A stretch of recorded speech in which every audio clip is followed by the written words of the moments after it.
Hey guys, I hope you're doing well.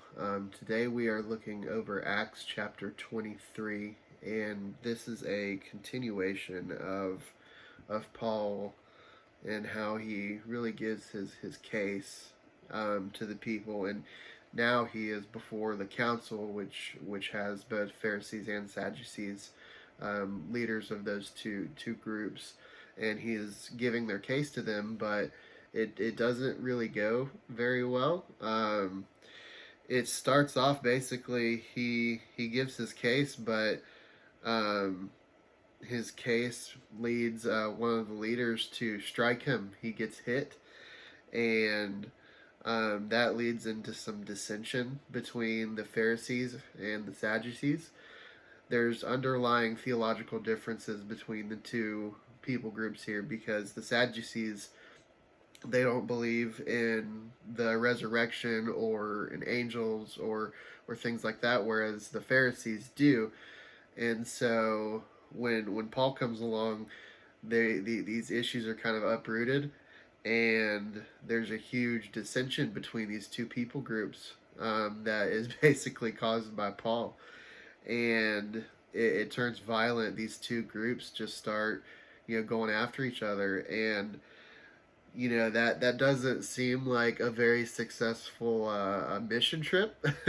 It doesn't seem like um, Paul succeeded in what he was setting out to do. So naturally, when you think about that, that would be so discouraging. That man, here I am pouring my heart out to these people, and it's just not going anywhere. And here we see just such a profound look into the heart of Christ because Jesus himself meets. After this dissension, Paul is taken back to his cell, and and Jesus himself comes to Paul and says, "Take courage, for as you have testified to the facts about me in Jerusalem, so you must testify also in Rome." And so, what this says is that God's plan for Paul was not finished yet. So, God was going to see through what he was going to do with Paul, regardless of what man had planned.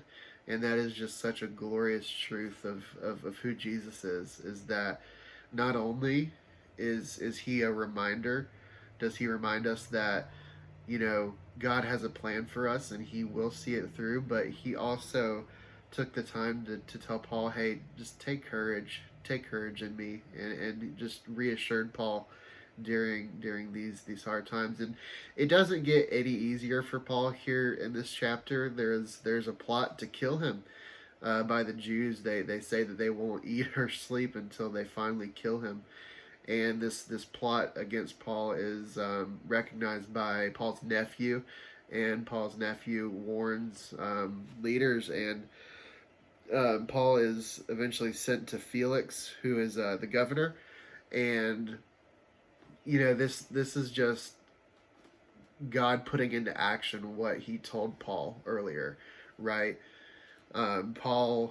Jesus told Paul, you still have to go to Rome. This isn't over for you.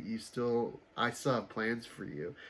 And so Paul is rescued from the plot to kill him, and God just kind of shows off here, I think, in this part, because not only does he escape, but he escapes with over 400 centurions and soldiers that that escort him to Felix. And that's just, to me, that just screams God being like, hey, listen, I told you I was going to protect you, and I think this harkens back to where it says that he who began a good work in you will bring it into completion, and I think we see that in Paul.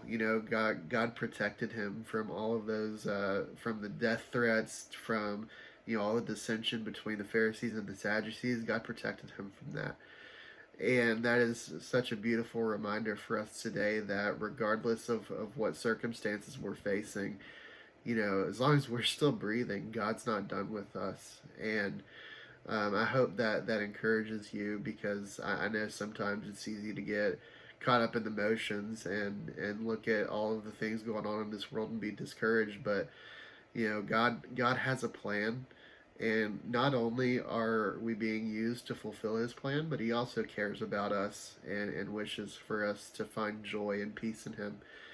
And so that's Acts 23. I hope you guys are having a good week so far. And we will see you tomorrow for the next chapter in Acts. Thank you.